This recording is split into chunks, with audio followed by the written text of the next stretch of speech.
Bienvenidos al seminario de titulación. Hoy vamos a revisar todos los informes técnicos o, dicho de otra forma, las técnicas que se necesitan para poder elaborar el trabajo final. La sesión pasada hemos estado revisando de manera recurrente las características que han tenido las diferentes fuentes de información que existen. Hemos revisado las características de un libro, las características de una revista, en fin. Cada una de ellas nos han permitido organizar nuestra información en dos formas, en información primaria y en información secundaria. Recordemos que la primera son los clásicos, son aquellos investigadores, aquellos atrevidos que por primera vez hablaron, escribieron sobre un tema. Son los trabajos inéditos. Y en un segundo momento tenemos aquellos que han interpretado esas teorías y que a lo largo de un esfuerzo titánico, académico y de curiosidad, han venido agregando aspectos novedosos a los diferentes elementos teóricos que han existido. En ese sentido, nosotros vemos hoy que los diarios y los periódicos son fuente de información en cuanto a hechos ocurridos en espacios y en tiempos pasados y presentes. Esta fuente de información, que son los diarios y los periódicos, nos permiten a nosotros estar al día en los acontecimientos. Observar con mayor nitidez qué están haciendo las empresas, cuáles han sido sus resultados de esas prácticas gerenciales que han venido instrumentando y que han sido recogidos por las fuentes periodísticas, ya sea por su gran éxito o por su fracaso. Un fracaso a veces estridente que es manifestado en estos documentos. Tenemos otra fuente de información que son las tesis. La tesis es un documento de tipo académico, es donde se estudia de manera particular un objeto de estudio. Un objeto de estudio que es analizado en muchísimos cuadrantes, en muchísimos aspectos y que es sometido a una rigurosidad. Es decir, una tesis en donde se presentan pruebas, análisis, estudios, tanto del pasado como del presente, que permite efectivamente profundizar sobre los diferentes aspectos que hay sobre tal o cual tema. Si nosotros recurriéramos a cualquier universidad, al Colegio de Puebla, al Colegio de México, al Colegio de Puebla, al CIDE, a la UNAM, a la UAM, encontraríamos que hay un acervo impresionante de tesis que han tratado de analizar a los grupos financieros, a los grupos empresariales, que han tratado de hacer estudios de casos sobre empresas, analizando sus estrategias, y veríamos que ahí hay una fuente valiosa de información que nosotros podemos accesar de manera libre, incluso gratuita, y que incluso mucho de esta información ya se encuentra en Internet. El Internet hoy en día es el mejor mecanismo, diríamos incluso democrático, que nos permite tener acceso a todos los grandes archivos, ¿no? A toda la información bibliográfica o a esa riqueza que hoy se encuentra en las bibliotecas de diferentes universidades. No solamente encontramos su clasificación, no solamente encontramos el lugar donde se encuentran, sino que además reseñas muy importantes, incluso significativas, de los documentos. Es más, hoy las universidades, con esa tarea titánica de estar a la vanguardia en el desarrollo científico, han estado desarrollando bibliotecas virtuales en donde una gran enorme cantidad de libros de distinto índole están a la disposición de todos. En ese sentido, encontramos que hay tesis también que han sido ya de alguna forma capturadas y están a la disposición del público. La tesis, entonces decimos, describe efectivamente los procedimientos que ha empleado el investigador para poder hacer ese estudio, los hallazgos y las principales conclusiones y toda una riqueza bibliográfica que él ha tratado de estar seleccionando, que ha estado clasificando con el solo propósito de someterlas a un estudio riguroso. También encontramos que hay otras fuentes y que esas son fuentes secundarias. Las primeras son de alguna manera son fuentes primarias, ¿no? Que han sido trabajadas arduamente por un investigador. Hoy encontramos que en este renglón incluye las enciclopedias, los anuarios, los manuales, los almaneques, las bibliografías y los índices, entre otros. Los datos que integran las fuentes secundarias se basan en documentos efectivamente primarios. Los depósitos de información tienen varias características. El primer paso para recabar datos es acudir a los centros de información como bibliotecas, hemerotecas, archivos y museos. Es decir, para que nosotros podamos elaborar la tesis, necesitamos seleccionar, necesitamos identificar cuál es toda la fuente bibliográfica que existe a disposición.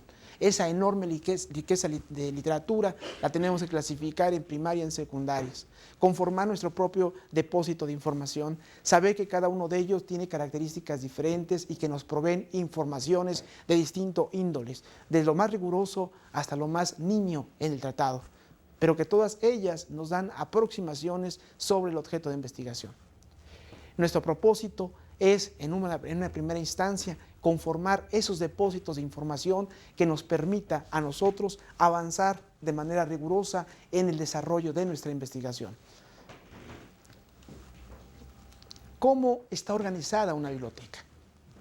Saber cómo está organizada una biblioteca para conformar esos depósitos de información o esa gran riqueza bibliográfica, hemerográfica o bibliográfica es sustancial para poder tener un mejor acceso a la misma y una mayor facilidad en la obtención. Podemos decir que en la búsqueda de información en la biblioteca es importante tener algunas nociones sobre su organización y funcionamiento, tales como los siguientes elementos. Primero, los libros están organizados de maneras alfabéticas. El segundo elemento que no debemos olvidar es que se clasifican por fichas. El tercer elemento es que se marcan en los lomos de los libros los códigos de clasificación por fechas. Y 4, se forma un gran y enorme catálogo en los cuales están a disposición del público. Hoy en día, les comentaba hace rato, que la información se encuentra ya digitalizada y está a disposición del público a través de Internet o de manera presencial. Y el quinto elemento que tenemos que considerar para organizar o para saber cómo está organizada una biblioteca es que se elaboran registros para localizar materiales afines a la obra. Es decir, encontramos que se da una clasificación o existe una clasificación por lo general, se utiliza el DEWIT, que se divide en varios aspectos. Encontramos que cuando encontramos un libro que en el lomo tiene 3 ceros o encontramos que en la parte de enfrente tiene una clasificación y tiene 3 ceros seguidos, encontramos que se hablan de obras generales. Cuando encontramos libros que empiezan con el número 100, encontramos que se refiere a obras filosóficas. Cuando son del número 200, se está refiriendo a obras especializadas en materia religiosa. Cuando estamos observando libros que tienen una clasificación que empiezan a través del número 300, estamos hablando de obras de tipo social, ¿sí? Cuando son de 400, encontramos que son obras de tipo lingüístico, 500 se refieren a ciencias puras, las 600 se refieren a tecnologías, las 700 se refieren a las artes y por último las 800 tienen que ver con obras de literatura. No hay que olvidarnos el caso importante que es la historia, y esta historia tiene un número de 900. Como vemos, encontramos que la forma en cómo está clasificada la información es una forma muy interesante para tener acceso a todas estas fuentes de información, a toda esta gran riqueza. No olvidemos de que efectivamente a veces pensamos de que la disciplina en la que estamos inscritas es la única disciplina que habla sobre ese tema. No. Hay otras disciplinas que se preocupan sobre el mismo objeto de investigación, pero bajo otra óptica, bajo una metodología distinta. Esto significa que conocer metodologías y enfoques no empobrece, sino al contrario, enriquece nuestro acervo y nos permite tener mayor destreza, mayor habilidad, mayor creatividad en el momento de realizar la investigación, en el momento de concluir, a partir de crear toda una estrategia para relacionar o interrelacionar un conjunto de variables de distintos ámbitos o distinto índole. En ese sentido, conocer cómo funciona una biblioteca nos permitiría a nosotros accesar de manera más puntual a la información. Entonces, como hemos visto, tenemos instrumentos. Tenemos un instrumento que es el instrumento, diríamos, instrumentos de campo, ¿no? Tenemos el otro instrumento que tiene que ver con todas las fuentes hemerográficas, bibliográficas a nuestra disposición. ¿Qué hacemos con esa información?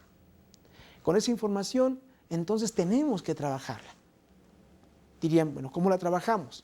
Tenemos que leer, efectivamente. Pero leer implica dos cosas. Primero, observar rápidamente no solamente los temas, no solamente los subtemas, cómo está organizado, sino que además estar muy claros que se refiere a una área específica que tiene un bagaje conceptual, que tiene un conjunto de categorías construidas y que esos documentos son distintas aproximaciones de la realidad y que a veces encontramos que el documento dice muchas cosas muy interesantes, pero no importantes para nuestra investigación.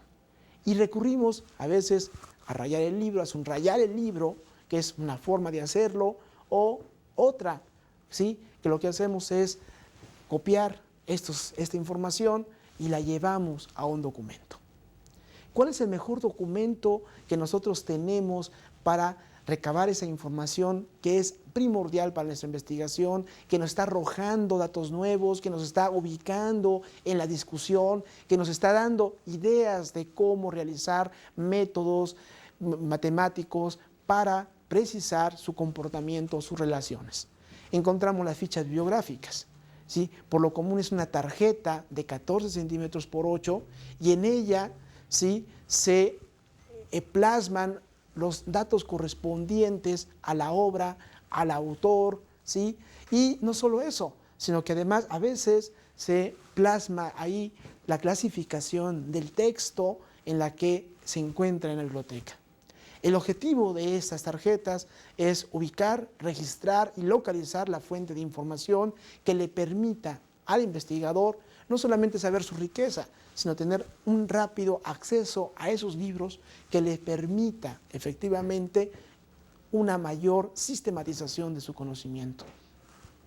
Esta fuente, estas fichas bibliográficas, efectivamente es una estrategia, es un instrumento que debemos de alguna forma recuperar, porque esto nos permitiría avanzar de manera sistemática en nuestro análisis. ¿Por qué recuperar? Muchas veces hoy la investigación ha cambiado, sabemos que a veces hacer tarjetitas representa para algunos una pérdida de tiempo. Sobre todo estamos pensando los más habilidosos, estamos pensando los que son más diestros en la investigación y ya han tenido una experiencia recurrente, persistente en este ámbito.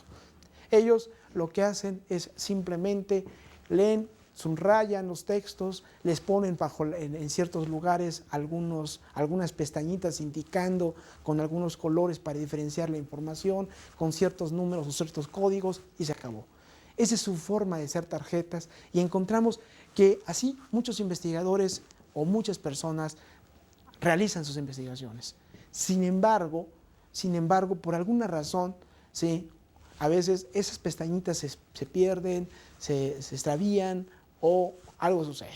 Y la información entonces tiende a ser cada vez más dispersa, tiende a generar un caos a pesar de que el autor conoce e identifica el texto. Esto significa que el autor tendría que volver a leer el libro o leer ciertas partes del libro para poder localizar la cita que les parecía importante.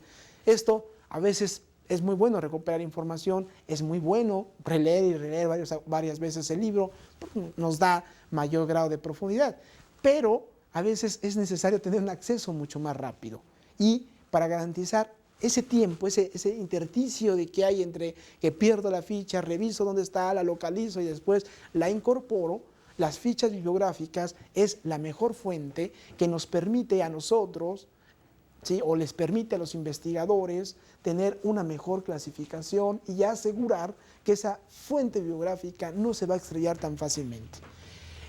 Los datos que deben contener estas fichas biográficas son las siguientes. Estamos hablando del nombre del autor, por apellido paterno, materno, estamos hablando de la obra, del título de la obra con mayúscula. Algunos los ponen, la títula de la obra, subrayado, le ponen comillas, le ponen negrillas, en fin. Después viene la edición, después viene la editorial, después viene el lugar en donde se llevó a cabo la publicación, el año de publicación, ¿sí? Y la página o el conjunto de páginas a veces en donde se ha encontrado o se ha localizado ese pequeño párrafo que es importante para la investigación. Estas, diríamos, son algunas de las principales características que debe de tener la ficha bibliográfica. No olvidemos también que a veces en los textos encontramos de que no es un autor, sino son varios autores. Como son varios autores, entonces tenemos que poner el primer autor y el segundo y otros. Es decir, supongamos que hay 3 autores o 4 autores, básicamente 4. Entonces ponemos el primero, empezando por el apellido, empezando coma, con el nombre, ¿sí? Coma, ¿sí? Y después le ponemos el otro autor, o punto y coma, ponemos el otro autor de la misma forma, y después le ponemos y otros. Y empezamos con el título, con la edición, con el lugar de edición, con el año y algo importante, con la página que estamos seleccionando, ¿sí? Entonces, algunos investigadores saben que hay libros que tienen otra modalidad, que hay un coordinador, ¿no? Entonces, lo que tenemos que hacer es que este es un libro que es una recopilación de varios artículos que son producto de un coloquio, que son producto de un gran congreso, que de un seminario, y que producto de esa gran tarea académica de reflexión y de aproximación sobre los fenómenos o problemas actuales o coyunturales o de largo plazo, ¿sí? Estos documentos son a veces materializados en un texto. Y entonces aparece el coordinador de ese evento. Entonces lo que tenemos que hacer es agarrar y poner nuevamente el apellido, coma, el autor, entre paréntesis, coordinador, punto, y el título de la obra con mayúsculas, subrayado, en fin. Después la edición, si es más de una edición se pone el lugar, el año y la fecha. Esta es la forma o son las distintas modalidades en las que tenemos que estar trabajando la información. Después encontramos, ¿sí?, que dentro de la ficha encontramos que hay otras fuentes biográficas y podemos encontrar, por ejemplo, que también en esa búsqueda de información sobre nuestro objeto de investigación encontramos, ya nos dimos cuenta que había periódicos, había revistas, y en ese sentido aparecen las fichas hemerográficas. Estas fichas hemerográficas, ya lo hemos definido varias veces, nos permite tener información del hoy, ¿sí?, de un presente inmediato, donde se están analizando los acontecimientos que están sucediendo en tiempo real, ¿sí?, que casi la diferencia es un día, ¿no?, pero que nos permite estar muy actualizados sobre lo que está pasando. Esta ficha hemerográfica también tiene que tener el título, ¿no?, de la publicación, el nombre del director, el lugar donde fue editado, la periodicidad en la que está siendo sacada la revista. Algunas son bimestrales, algunas son semestrales, algunas son mensuales, en fin. Hay diferentes periodos en la que se está publicando esta información. Y tenemos que registrarlo en las fichas hemerográficas. También encontramos que ya tenemos fichas biográficas, fichas hemerográficas, y ahora viene otro tipo de fichas, que son las fichas de trabajo. Estas fichas de trabajo son distintas a las anteriores. ¿Por qué? Porque en ella sí se expresa de manera contundente, ¿no?, un punto de vista del lector sobre el conjunto de materiales que se están desarrollando. Esta ficha tiene relevancia especial en la tarea de la investigación. Su construcción debe ser creativa, es decir, es el fruto de la reflexión, el análisis, la síntesis y la crítica del quien está leyendo. Por lo general, Se presentan en tarjetas de 21 por 13 centímetros para una mejor conservación. Se pueden marcar y también hacer hojas de papel con las medidas anteriores. ¿Cuál es el objetivo de estas fichas? El objetivo es ordenar, clasificar, registrar información teórica sobre el objeto de estudio. El orden, la forma en cómo aparecen es muy interesante. Encontramos, ¿sí?, que es una ficha en la que tiene las siguientes características. De este lado vamos a poner toda la información bibliográfica o hemerográfica de la obra que estamos consultando. De este lado, ¿sí?, nosotros vamos a poner, sabemos que este tiene un tema. Hay un tema que se está tratando. Mejor es el problema, estrategias empresariales. Y sabemos que a veces hay diferentes tipos de estrategias empresariales. Entonces, por lo tanto, hay un subtema. Y a lo mejor lo que nos estamos analizando es las estrategias empresariales de la empresa Bimbo. Entonces, el tema general son estrategias empresariales y el subtema son estrategias de la empresa Bimbo. Entonces, lo que estamos haciendo es que de este lado vamos a tomar un extracto del texto que estamos tomando, ponemos todo lo que dice el autor y posteriormente tenemos que hacer una crítica, un análisis, un comentario sobre esto que está escribiendo. Entonces viene un comentario acá abajo, ¿no? El comentario. Entonces, ¿qué encontramos? Encontramos la fuente bibliográfica, encontramos una ubicación y clasificación de la información, encontramos prácticamente un extracto del libro y una reflexión o un comentario analítico, crítico o propositivo sobre este comentario, ¿sí? A diferencia de las otras fichas, nosotros simplemente encontramos que las otras fichas son fichas que simplemente se refieren a la bibliografía de la obra. Es una ficha pequeña en donde tiene los datos es el apellido del autor, habíamos dicho, nada más, es el nombre del autor, ¿sí? Punto, es el título de la obra, coma, la edición, la editorial, el lugar donde se está generando la obra y el año, ¿sí?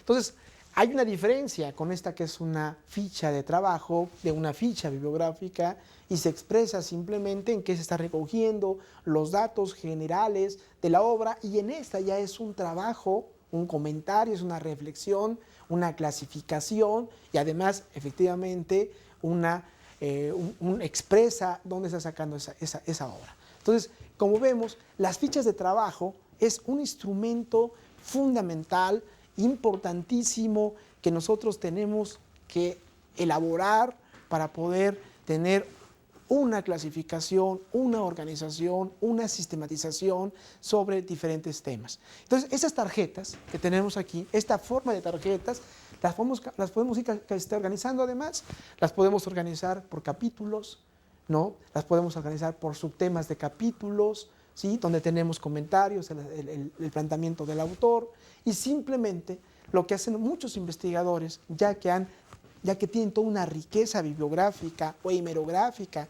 sobre el aspecto, imagínense ustedes que este es el documento. Todo esto es el documento que estamos elaborando. Este es el capítulo número 1, ¿sí? Y este capítulo número 1 tiene un nombre. Entonces, en este nombre del título está expresado ya de qué se está hablando, de qué se va a tratar la obra. Y sabemos perfectamente que todo tiene una introducción. Todo capítulo tiene una introducción. La introducción nos está diciendo de qué se habla, cuáles son los objetivos, cómo está organizado, cuál es su importancia, relevancia del tema, en fin. Y después empieza la parte fundamental, que es el desarrollo del tema.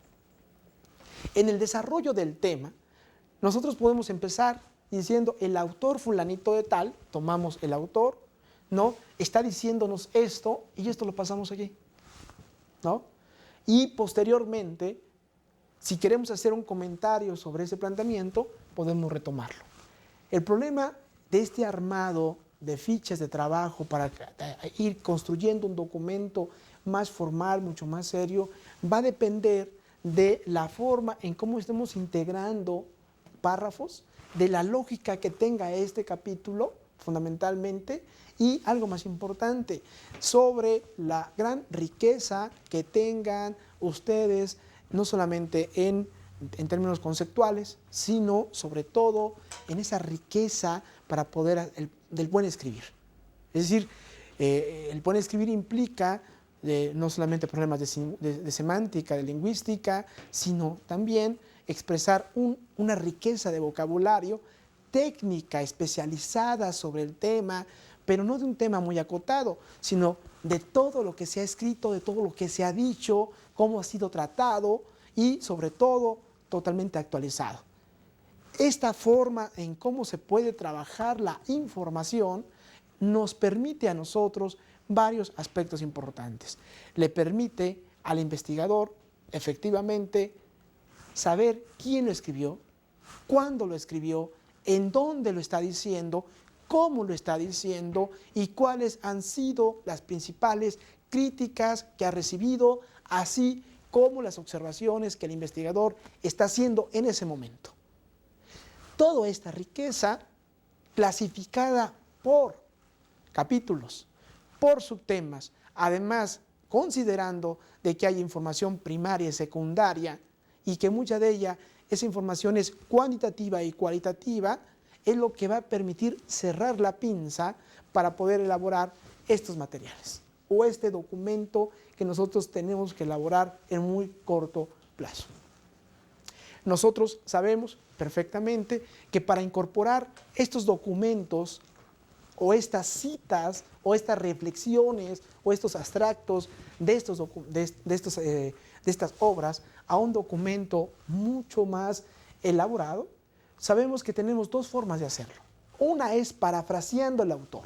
Es decir, parafrasear implica el siguiente ejemplo.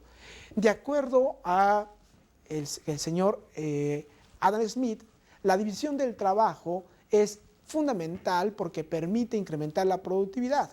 Y no solo eso, le genera mayor grado de especialización entre los recursos humanos. Esto reduce los tiempos muertos, incrementa las habilidades y las destrezas, permite mayor sociabilización del conocimiento y, algo más importante, permite reducir los costos de capacitación. Supongamos que este fue el argumento de Adam Smith. Entonces, ¿qué estoy haciendo? Lo estoy introduciendo diciendo, de acuerdo a Adam Smith, ese es el planteamiento. Lo que estoy haciendo es parafrasearlo. Y a veces, para que este argumento que yo estoy sosteniendo de lo que dice los demás autores no quede en el aire, no quede a lo mejor simplemente como un chisme, tengo que usar recursos técnicos, metodológicos para darle fuerza, para darle sustentabilidad y para darle proyección. Y a eso se refiere el uso de las citas. Saber hacer citas y hacer notas al pie de página es lo que resuelve fundamentalmente el armado de este capítulo o de esta investigación. Fíjense ustedes, lo que estoy haciendo es, yo puedo empezar por el autor, puedo empezar, ¿sí?, de acuerdo a Adam, ¿sí?, de acuerdo a Adam Smith, él plantea esto y él pongo todo lo que él dice, ¿no? Me puedo aventar unas 2, 3, 4, hasta incluso varios párrafos, parafraseando lo que dice Adam Smith con mis propias palabras, y ya al final le tengo que introducir una nota. Una nota que el Internet, que la computación o Word, que es un paquete, lo hace mucho más fácil. Introducir una nota nos permite simplemente que nos da un número, nos coloca en este lugar y nos dice dónde quieres las notas, las quieres al pie de página o las quieres al final.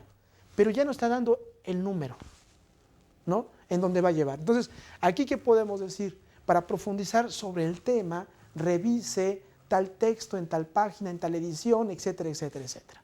Entonces, ya estamos haciendo una nota al pie de página y reforzando este argumento que nosotros estamos parafraseando del autor.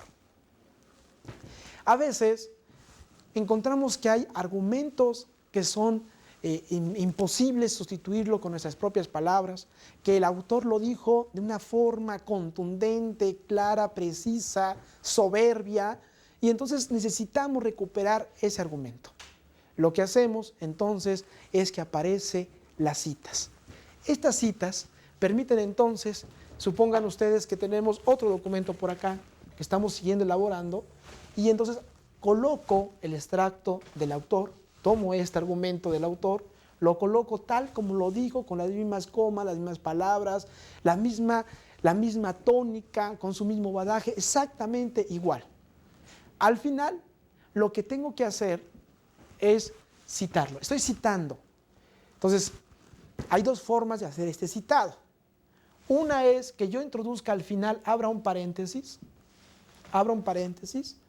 y, la forma de citarlo es introducir aquí una cita, una nota al pie de página. Nuevamente Gore nos sitúa aquí, sería la nota número 2, y ponemos exactamente la ficha bibliográfica donde está localizada esta nota. Entonces bajamos esta información y la ponemos aquí.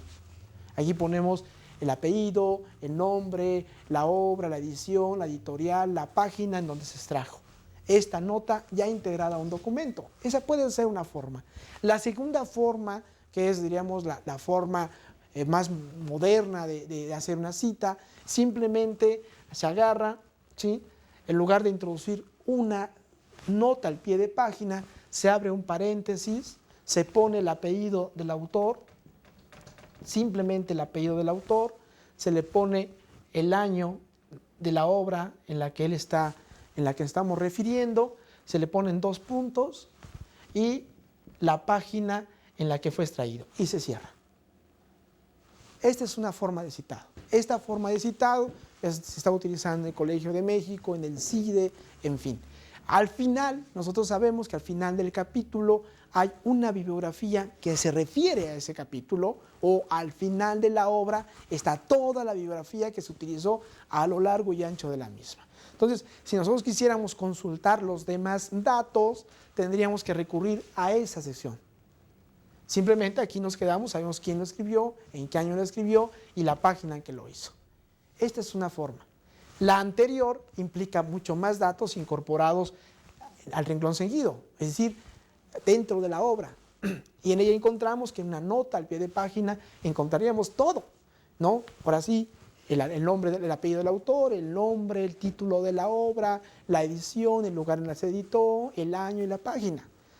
Son datos, simplemente es información que cuando nosotros estamos leyendo o estamos realizando investigación necesitamos, porque nos permite ubicar de quién se está hablando, cuándo lo habló, en qué condiciones lo habló, que no nos permite, que esta información nos permite dos cosas. Uno, no hacer extrapolaciones exageradas, sino tratarlo como debe tratarse, con todo el respeto que este autor implica, ubicándolo en el contexto adecuado en la que fue escrita la reflexión, ¿sí? Lo cual nos permite efectivamente compararla con lo que está pasando, y esto nos va a ir permitiendo construir conocimiento. Por eso decimos que la investigación documental implica plasmar el contenido utilizando el mismo código de las fichas de trabajo. Las referencias hacen más veraz y serio el trabajo realizado. Las citas pueden hacerse dentro del texto y anotarse al pie de página, o bien al final de la obra o del capítulo, como notas de texto. Hay varias técnicas, ya lo vieron. Las notas al final, ¿sí? Las notas al pie de página las podemos poner dentro de la obra o al final. Y podemos hacer 2 citados. Citamos directamente al autor o lo parafraseamos. Lo más recomendable, o lo que siempre una convención, diríamos, entre los investigadores, es que un documento o una página o una hoja no puede tener más allá de 2 citas, y deben ser citas pequeñas. Si no, esto se va a convertir simplemente en un pegado, en una recolección de citas, y no hay análisis, no hay integración, no hay una lógica metodológica. Por lo tanto, las citas son citas para ayudar, apoyar, pero no reemplazan la creatividad del autor, no reemplazan su aportación. Simplemente son recursos, nada más. Por lo tanto, lo que más conviene es estar parafraseando autores. Parafrasear es la mejor forma porque estamos interpretando con nuestras propias palabras y estamos creando conocimiento, estamos creando conceptos, estamos diseñando metodologías o métodos para abordar tal o cual problema. ¿Qué más encontramos? Encontramos además que las citas, el objetivo de la cita es reforzar, clasificar, complementar y señalar fuentes de información. Para citar las referencias en el texto pueden utilizarse la numeración progresiva, el método de nombre, fecha y figuras simbólicas. En las citas, la numeración de las referencias siempre ha de ser progresivas. Word garantiza eso, ¿no? Siempre cada nota al pie de página es consecutiva. 1, 2, 3, 4, 5. ¿Sí? Todas estas notas al pie de página y estos citados que corresponden a estas notas tienen que estar enumeradas. De tal forma que esta enumeración de las citas, cuando nosotros queramos manejarlas al pie o al final, permiten a cualquier lector navegar libremente, sin preocupaciones, encontrando toda la información que necesita para comprender y analizar la obra en cuestión. En ese sentido, las citas es un instrumento, nada más un instrumento, nada más es una herramienta que nosotros necesitamos para organizar, clasificar y darle fuerza a nuestros argumentos. En ese sentido, podemos ver que las notas al pie de página, ¿sí?, son citar referencias bibliográficas o fuentes de información. Ampliar las explicaciones también nos ayudan las notas al pie de página, o aclarar o corregir, ¿sí?, alguna opinión de tal o cual autor que ha hecho sobre un clásico. Entonces, encontramos que estas notas al pie de página no solamente es para ubicar la obra, sino para reflexionar, es para precisar algún concepto, para definirlo. Y no solo eso, sino para aclarar alguna idea, ¿sí?, dentro de la construcción de este argumento. Encontramos además que las notas de pie de página pueden redactarse, tiene que redactarse de manera muy sencilla, deben de ser notas muy claras, no muy largas, porque se trata de que la nota no sustituya el argumento principal. Entonces, imagínense cómo se vería un documento, un libro, que la mitad de la obra sean puras notas y solamente la otra mitad, a lo mejor construido de una separación de 1.5 entre cada línea, ¿sí?, encontramos que sean 2 párrafos. Entonces, encontramos que el argumento o el análisis en realidad es puras citas. Entonces se trata de que las citas o las notas al pie de páginas no sustituyan la investigación, simplemente la complementen y simplemente se utilicen cuando éstas así se requieran, ¿sí? Otra cosa importante es que la diferencia entre la nota y la pie de página, ¿sí?, es sutil, pero es importante hacerlas. Miren ustedes, sabemos perfectamente que una nota, ¿sí?, o una nota al pie de página es la que está, diríamos, en la parte inferior de la hoja y en ella está enumerada y en ella se plasma la ficha bibliográfica, se utiliza para precisar alguna información o para simplemente aclarar tal o cual concepto. Mientras que la cita es un argumento del autor, en donde no estamos alterando absolutamente nada, ¿sí? Entonces, estas diferencias entre una nota o una cita y una nota al pie de página es importante entenderla. ¿Qué otro caso podemos encontrar? Podemos encontrar, ¿sí?, que para poder hacer notas al pie de página, nosotros tenemos varias abreviaturas que son importantes y que nos van a ayudar a organizar toda la información. Sabemos, ¿sí?, que este fue de un libro, el primer libro que consultamos. Entonces, abajo de esta cita, nosotros seguimos redactando, reflexionando sobre la cita, profundizando sobre el conocimiento, pero esta es nuestra argumentación de nosotros, del investigador. Llega un momento en que encontramos otra cita, pero que es una cita aún pequeña, pero es muy importante. Entonces vamos a citar al autor. Citamos todo lo que dice el autor tal como lo dice, ¿sí? Entonces, supongamos que escogimos el primer formato. El primer formato es poner en una nota de pie de página todos los datos de la información del texto aquí. Entonces aparecería, esta sería la tercera nota, ¿sí? Entonces aquí le introducimos, Word la organiza, nos pone que es la tercera nota y aquí tenemos que poner los datos. Supongamos que esa obra es una obra, ¿sí?, que ya fue consultada. Ya fue consultada. La pregunta es, ¿voy a volver a poner todos los datos? No. Simplemente vamos a utilizar abreviaturas, el IBIT. Esta abreviatura nos permite a nosotros varias cosas. Significa, esta abreviatura es el mismo lugar. Se utiliza para hacer notas que se tratan del mismo documento consultado y se usa cuando se intercalan notas de otros documentos. ¿Qué estoy diciendo? Estoy diciendo que esta nota, esta IBIT, es del mismo libro, que está en la misma página, ¿sí?, con la misma referencia. Entonces, ya no puse todo, simplemente estoy diciendo IBIT. Es la misma página, el mismo libro y la misma referencia. Nada más. Ya me evité de poner tantísima información.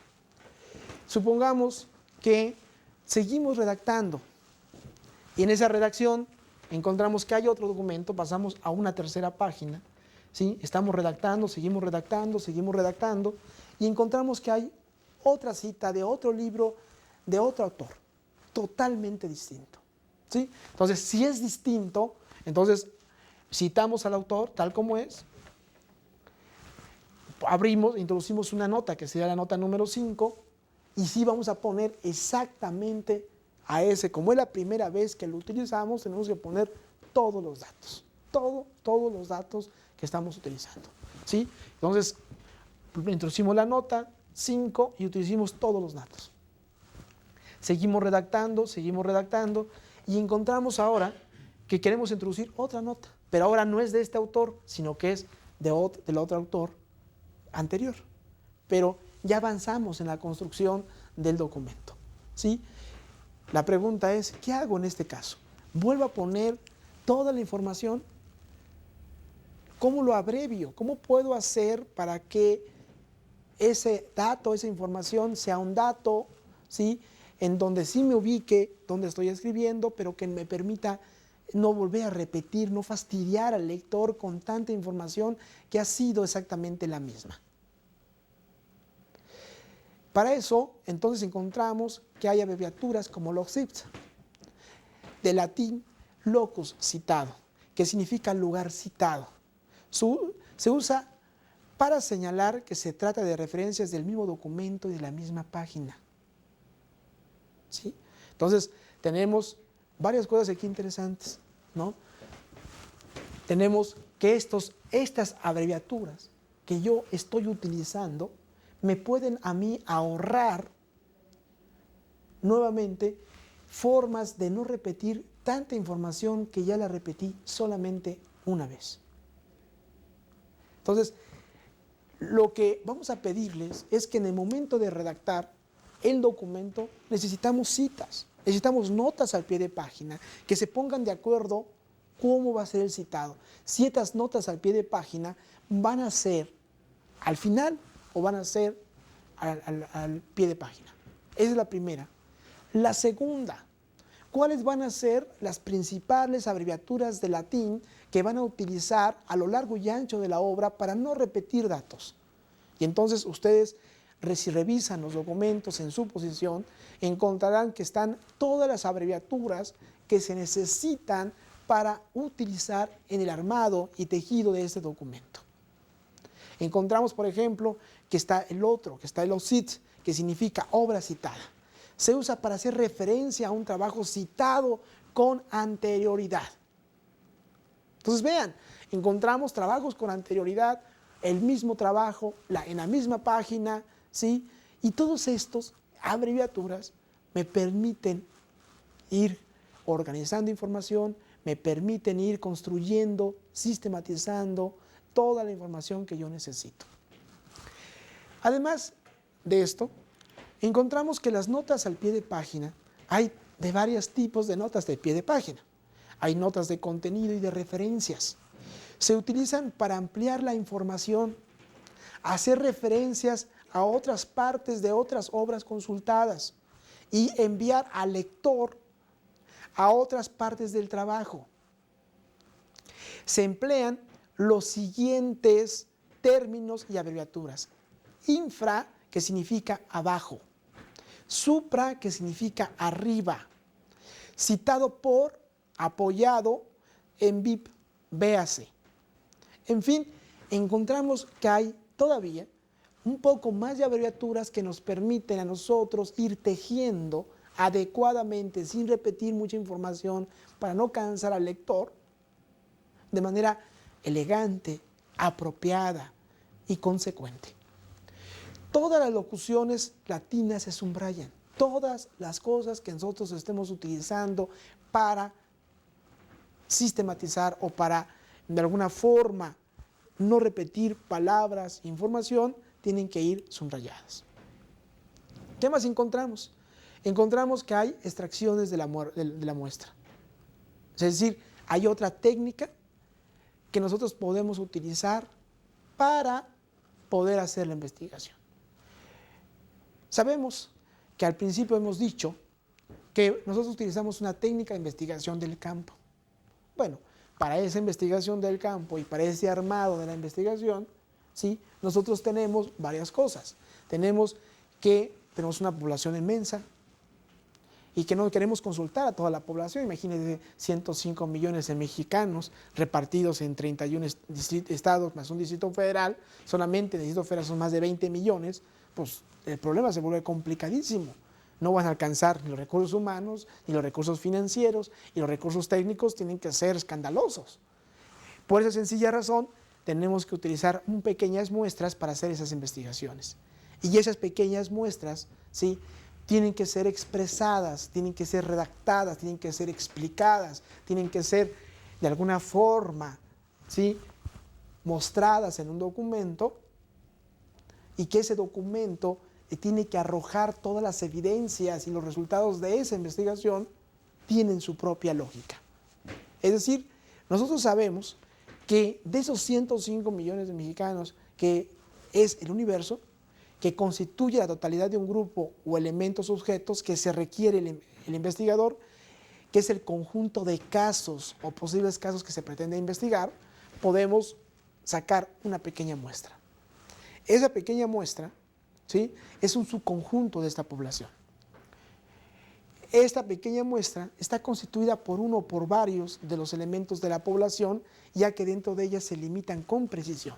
Es decir, la estadística nos permite a nosotros hacer extracciones reducidas de una muestra sin perder todos los rasgos, sin perder el concepto de la aleatoriedad, sin quitarle a ellos un grado de probabilidad del 90-99% de confiabilidad.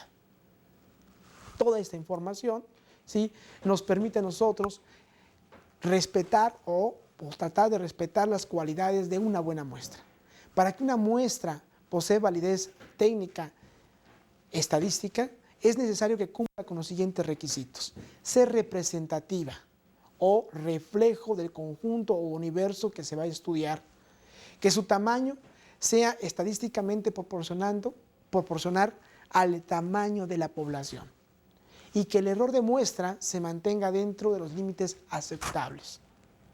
Lo que se trata es que sea representativa, que recoja todos los rasgos de toda esa muestra, ¿sí? Y que además todo esto nos va a permitir a nosotros varias cosas. Nos va a permitir tener un conjunto de tipos de muestras que nosotros podemos utilizar. Sabemos que hay muestras, ¿no?, de una población. Sabemos que a veces esa población está disgregada en varios lugares. Entonces yo quisiera saber qué está pensando toda la población. Lo que puedo sacar muestras estratificadas de los distintos lugares, que a su vez son representativas, pero que son distintas a la vez sobre un mismo problema. Entonces tenemos un muestreo estratificado. También esa es otra técnica dentro de las técnicas del muestreo.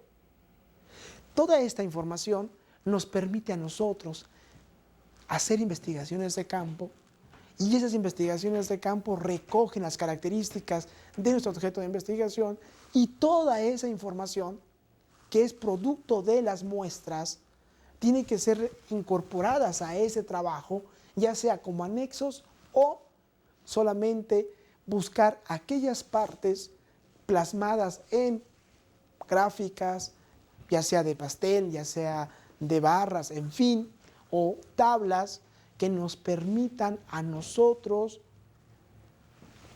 no solamente incorporarlas, no solamente explicarlas, sino que además mostrar los avances de la investigación y darle fuerza a las principales conclusiones a las que estamos nosotros llegando. Esta forma en la que estamos elaborando las muestras nos permite a nosotros tener entonces todo un abanico de técnicas, de formas de hacer las cosas. Y estas formas de hacer las cosas se plasman en un documento que es un informe final que tiene un conjunto de reglas que se deben de seguir sistemáticamente. Primera regla: en la redacción y estilo del informe es conveniente atender a las siguientes recomendaciones. Primera, el lenguaje claro, sencillo y preciso. 2, describir y explicar nuestro objeto de investigación. Tercero, eliminar el uso de pronombres personales, lo que quiere decir que tenemos que escribir en tercera persona. Cuarto, uniformar el tiempo en el uso de los verbos. Estamos hablando en términos pasados, presentes, futuros, de qué término, en qué pasado estamos hablando, en qué tiempo estamos hablando. Todo eso tenemos que definirlo con mucha claridad. Y el quinto, nos dicen no emplear abreviaturas en el contexto de todo el documento, pero las técnicas en el informe final, lo que tiene que ver con las citas y con lo que tiene que ver con las notas al pie de página, sí se permite. Es decir, se permite para no repetir nada más datos que ya conocemos. A lo mejor, la mejor forma de resolver este problema es con la segunda forma en la que podemos hacer el citado, ¿no? En la que simplemente abrimos un paréntesis y que este paréntesis simplemente nos está diciendo quién es el apellido del autor, la fecha y la página. Y cerramos el paréntesis y seguimos redactando. Y nos olvidamos de estas notas al pie de página que son de referencia y las vamos a utilizar solamente para referencias de contenido. Esta podría ser una muy buena estrategia. El octavo es revisar la redacción y ortografía. El quinto, tiene que tener una excelente presentación. 8, utilizar todos los márgenes establecidos. Por ejemplo, el margen superior es de 4 centímetros, el margen inferior es 2 centímetros, el margen izquierdo es de 4 centímetros y el margen derecho es de 2.5 centímetros. Otra regla, otra cosa que tenemos que tener mucho cuidado cuando estamos redactando es que el texto escrito debe estar en doble espacio. El 10 es utilizar notas de pie de página y acreditar las citas. Es decir, no podemos darnos el lujo de que en el momento en que estamos redactando, estemos citando o diciendo tantos nombres de tantos autores con lo que ellos supuestamente dijeron, si no lo estamos referenciando. Eso, si no lo referenciamos y nada más ponemos el argumento, eso simplemente se llama plagio. No podemos aceptar eso. Entonces, lo que estamos diciendo es, todas las argumentaciones que ustedes escriban, que ustedes redacten sobre los resultados de la investigación, tienen que estar fundamentados, tienen que tener bases, y que esas bases tienen que decir efectivamente la verdad. Es decir, el argumento de los autores que ustedes estén referenciando tienen que decir eso.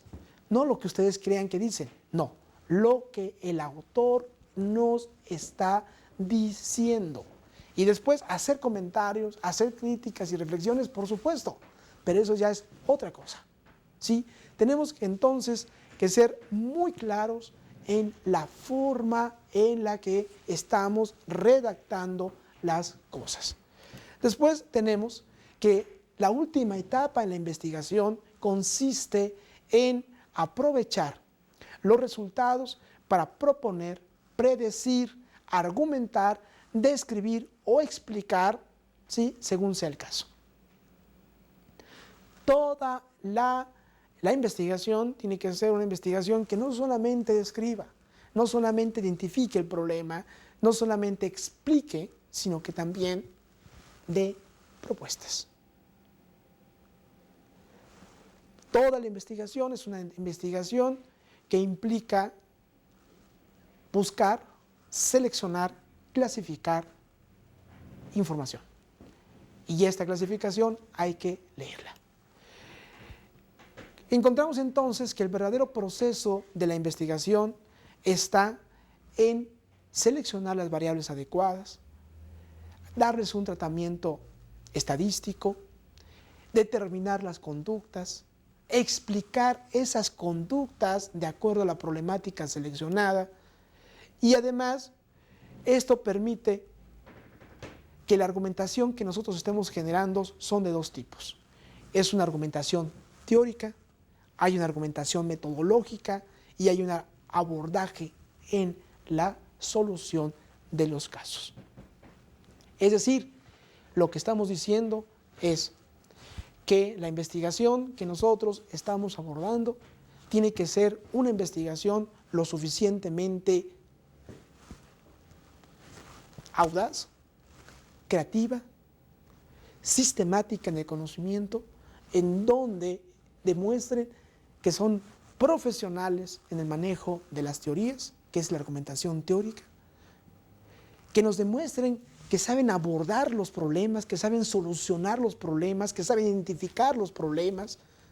Y entonces tiene que haber una argumentación metodológica, nos tienen que explicar cómo se hacen las cosas, cómo lo hicieron ustedes. Y además de eso, de explicar de cómo lo abordaron, viene el último caso. ¿Cómo? ¿Cómo resolver el problema que tenemos a partir de describir cómo sucede en la realidad? Todas estas aristas tienen que ser acompañadas de técnicas, métodos, investigación y una posición filosófica. Todo esto que hemos tejido a lo largo y ancho de estas 12 sesiones tiene que estar plasmado de alguna y otra forma en el documento. La forma de cómo se hacen las cosas, cómo lo abordamos, nos define nuestro profesionalismo y nos define nuestras capacidades y habilidades para encontrar soluciones y sobre todo para poder ser personas creativas, audaces y, algo más importante, para ser constructores de nuestra propia personalidad y sobre todo para ser constructores de una sociedad que está cambiando. En ese sentido, encontramos que investigar es fácil, es divertido, sí y solo sí tenemos toda la disposición para hacerlo. Creo que sí podemos. Creo que esta gran tarea titánica del máster, en la que han saldado, han estudiado una cantidad de materias, les permite y ha demostrado que sí se pueden hacer las cosas. Por mi parte, es todo, esperando efectivamente sus documentos para poder analizarlos, interactuar con ustedes y solucionar todos los problemas prácticos en el tejido y en el armado de esa investigación.